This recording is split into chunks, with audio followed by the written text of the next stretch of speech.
kú déédé wòyí o, ìròyìn lérèfé ni mo mú wá sí etí ìgbọ́-yín láti ẹnu ọmọ yín kan náà, ìyáàfin Lydia Ọbọ́falẹ́yẹ. Iléeṣẹ́ ológun ti ilẹ̀ Nàìjíríà ti dá ọ̀rọ̀ ẹ̀sùn tí ológun àná tẹ́lẹ̀ rí kan sọ pé òṣìṣẹ́ ológun kọ̀ọ̀kan ni wọ́n máa ń ra aṣọ àti ohun èlò ìjà tí wọ́n fi ń ṣe ìdáàbòbò nínú owó wọn. Nínú ọ̀rọ̀ àkọsílẹ̀ tí adelé adarí ti iléeṣẹ́ ológun lórí ọ̀rọ̀ ará ìlú, Apollonia Anene, sọ síta tí ó sì ṣàpèjúwe ẹ̀sùn yìí gẹ́gẹ́ bí irọ́ ńlá tí ó jìnnà sí òtítọ́ àti ọ̀rọ̀ ìṣinilọ́nà, tí ó sì tún dúró lórí pé àwọn òṣìṣẹ́ ológun ni àwọn ń tọ́jú tí àwọn sì tún fún wọn ní ohun èlò ìjà tó pé. Ẹ̀kúnrẹ́rẹ́ ìròyìn eléyìí náà wà nínú ìwé ìròyìn Punch. Àwọn afurasí àdàlúrú agbébọn 5 kan ni wọ́n ti fi ẹ̀sùn kàn wípé wọ́n kọlu àwọn ilé tí wọ́n sì tún kó àwọn olùgbé ilé náà lọ, èyí tí àwọn kò lè sọ ní pàtó iye àwọn tí wọ́n jí gbé sálọ ní ìlú Baga, agbègbè kan ní ìjọba ìbílẹ̀ Shiroro ní ìpínlẹ̀ Niger. Olùgbé kan ní ìlú náà tí ó sọ bí ìṣẹ̀lẹ̀ ìkọlù náà ṣe ṣẹlẹ̀ ni ó ṣàlàyé wípé àwọn àdàlúrú agbébọn tí wọ́n kọlu ìlú àwọn dín díẹ̀ ní igba 160. Òwúrọ̀ kùtùkùtù ni wọ́n ya wọ ìlú tí àwọn olùgbé bẹ̀rẹ̀ sí ní sálọ sí ibi ààbò. Nígbà náà ni àwọn agbébọn bẹ̀rẹ̀ iṣẹ́ ńlá ibi wọn nípa dídáná sun ilé lóríṣiríṣi pẹ̀lú àdó olóró. Ẹ̀kúnrẹ́rẹ́ ìròyìn eléyìí náà wà nínú ìwé ìròyìn Daily Post. Adarí àpapọ̀ pátápátá ti National Center for Control of Small Arms àti Light Weapons NCCSO, Johnson Babatunde Kòkúmọ́, ti sọ síta wípé ìjọba àpapọ̀ ti ba irinṣẹ́ èlò ìjà olóró àti àwọn ìbọn lóríṣiríṣi tí ó tó ẹgbẹ̀rún 16,000 jẹ́ gẹ́gẹ́ bí ara iṣẹ́ takuntakun tí wọ́n ń ṣe láti fi dẹ́kun ìwà ọ̀daràn káàkiri orílẹ̀-èdè Nàìjíríà. Kòkúmọ́ ṣàlàyé ọ̀rọ̀ yìí nígbà tí ó lọ ṣe àbẹ̀wò sí ẹkùn àríwá ìwọ̀ oòrùn iléeṣẹ́ wọn. Níbẹ̀ ló ti sọ fún àwọn òṣìṣẹ́ àti àwọn ọ̀gá-lọ́gàá gbogbo iṣẹ́ tí àjọ àwọn ń ṣe. Ẹ̀kúnrẹ́rẹ́ ìròyìn eléyìí náà wà nínú ìwé ìròyìn The Nation. Ìròyìn eléyìí ló sọ síta wípé akọ̀wé àpapọ̀ ti ẹgbẹ́ òṣèlú African Democratic Congress (ADC) Mallam Bọ́lájí Abdullahi gbé sórí ẹ̀rọ alátagbà X rẹ̀ wípé orílẹ̀-èdè Nàìjíríà nílò olórí apàṣẹ tòótọ́, kì í ṣe olórí abánikẹ́dùn lẹ́yìn ìgbà tí ọ̀rọ̀ èsì ààrẹ Bọ́lá Tinubu kùnà láti dáwọ́ ìpànìyàn dúró lórílẹ̀-èdè Nàìjíríà. Ó tún wá tẹ̀síwájú nínú ọ̀rọ̀ rẹ̀ tí ó sọ jáde ní ọjọ́ Ìṣẹ́gun wípé irú ọ̀rọ̀ ìdánilójú ààrẹ yìí ti tún yípadà sí ìkéde pé ipa ìrànlọ́wọ́ àwọn ti pin àti pé wọ́n ti jọ̀wọ́ gbogbo rẹ̀ pátápátá. Ẹ̀kúnrẹ́rẹ́ ìròyìn eléyìí náà wà nínú ìwé ìròyìn Nigeria Tribune Online. Ìlú Vanguard ní ìjọba ìbílẹ̀ Àríwá ti ìpínlẹ̀ Plateau ní ọjọ́ Ìṣẹ́gun ni àwọn obìnrin tí inú ń bí ya sójú ọ̀nà káàkiri àdúgbò tí wọ́n sì mú ewé lọ́wọ́. Wọ́n ń kọrin lóríṣiríṣi láti dẹ́kun ṣíṣe ìsìnkú gbogbo àwọn ènìyàn tí àwọn agbébọn pa ní ọjọ́ ìsinmi ìmọ̀pẹ lẹ́ẹ̀kan náà sí ojú kan. Àwọn obìnrin tí wọ́n ń ṣe ìwọ́de ìfẹ̀hónúhàn darapọ̀ mọ́ àwọn ọ̀dọ́ láti ti ilẹ̀kùn ilé ìjọsìn tí wọ́n ti fẹ́ ṣe ètò ìsìnkú náà. Wọ́n tún fi ẹ̀sùn kan àwọn aláṣẹ iléeṣẹ́ ológun tí wọ́n fi ọwọ́ ṣìkún mú àwọn ọ̀dọ́ 3 kan wípé wọ́n lọ́wọ́ nínú ìpànìyàn náà lẹ́yìn ìwádìí wọn.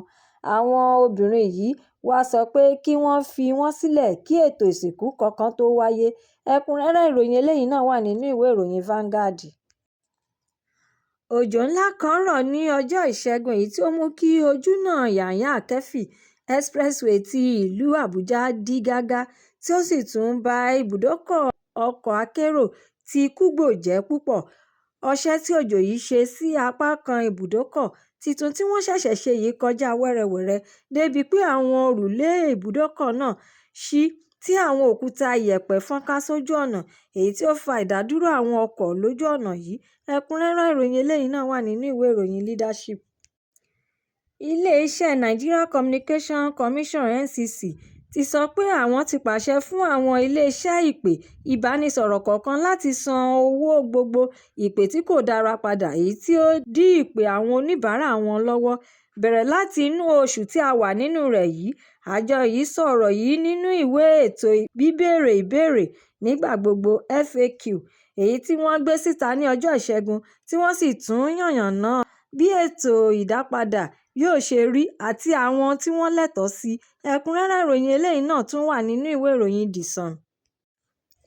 Gómìnà ìpínlẹ̀ Enugu Dókítà Peter Mbah ti ṣe ìpinnu rere láti dojú ìjà ńlá kọ gbogbo gbígba owó tí kò bófin mu àti àìtọ́ lọ́wọ́ àwọn olùgbé ìpínlẹ̀ náà. Ní ọjọ́ Ìṣẹ́gun ni Mbah ti gbégi lé gbígba owó ojoojúmọ́ lọ́wọ́ àwọn tí kì í ṣe pé ilé ìtajà wọn wà ní títì pa, èyí tí ó kéde rẹ̀ gẹ́gẹ́ bí owó àìtọ́ tí kò sì tún bá òfin mu. Àwọn iléeṣẹ́ ọlọ́pàá ìpínlẹ̀ Enugu ti gbé àwọn méjì kan lọ sí ilé-ẹjọ́ májísírèètì ti ìpínlẹ̀ náà lórí ẹ̀sùn pé wọ́n jalè wọ́n sì tún yí ìwé-ẹ̀rí fún sísan owó àti gbígba owó àìtọ́ láti fi ṣe ìforúkọsílẹ̀ fún àwọn dókítà oníṣègùn ìbílẹ̀ ní ìpínlẹ̀ Enugu. Ẹ̀kúnrẹ́rẹ́ ìròyìn eléyìí náà wà nínú ìwé ìròyìn This Day. Peter Obi ti bu ẹnu àtẹ́ lu ìjọba àpapọ̀ lórí fífọwọ́ sí owó rọ̀gùnrọ̀gùn tó dín díẹ̀ ní tírílíọ̀nù 3.5 (3.3 trillion naira) láti fi san gbèsè tí iléeṣẹ́ mọ̀nàmọ́ná jẹ. Ó wá ṣàpèjúwe rẹ̀ gẹ́gẹ́ bí sísọ nípa ètò ìlànà ìgbésẹ̀ tí wọ́n ti kọ́kọ́ gbé sẹ́yìn láì ní èsì tó náà tán rárá. Ó wá tún tẹ̀síwájú nínú ọ̀rọ̀ rẹ̀ wípé irú ìfọwọ́sí ètò ìlànà yìí ti wáyé ní ọdún díẹ̀ sẹ́yìn, èyí tí ó dín díẹ̀ ní tírílíọ̀nù 3.5 wà nínú rẹ̀ ní oṣù karùn-ún ọdún 2024 àti oní tírílíọ̀nù 4 ní oṣù keje ọdún 2025, tí wọ́n sì sọ pé àwọn fẹ́ fi san gbèsè tí iléeṣẹ́ mọ̀nàmọ́ná àti afẹ́fẹ́ ìdáná jẹ. Ẹ̀kúnrẹ́rẹ́ ìròyìn eléyìí náà wà nínú ìwé ìròyìn The Guardian. Nínú ìfọ̀rọ̀wérọ̀ tí Kwankwaso ṣe pẹ̀lú DCL Hausa ní ọjọ́ Ìṣẹ́gun ni ó ti sọ pé òun ti ránṣẹ́ pé Bala kí àwọn jìjọ parí aáwọ̀ wàhálà gbọ́nmi-sí-omi-ò-tó ní tùbí-ìnùbí, ṣùgbọ́n tí Bala kọ̀ láti yọjú. Aṣòfin Rabiu Kwankwaso tí ó jẹ́ olóyè kan nínú ẹgbẹ́ òṣèlú African Democratic Congress (ADC) wá fi ẹ̀sùn kan alága apá kan nínú ẹgbẹ́ òṣèlú ADC yìí wípé ó ń ṣiṣẹ́ lòdì sí ìjọba àwa-arawa. Ẹ̀kúnrẹ́rẹ́ ìròyìn eléyìí náà wà nínú ìwé ìròyìn Daily Trust.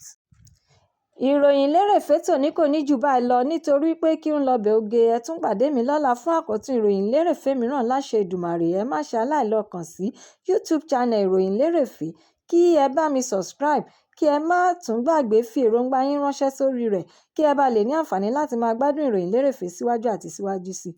Ẹ ṣé mo dúpẹ́ tí ẹ̀ ń tẹ́tí gbọ́ mi nígbà gbogbo. Ó dàbọ̀.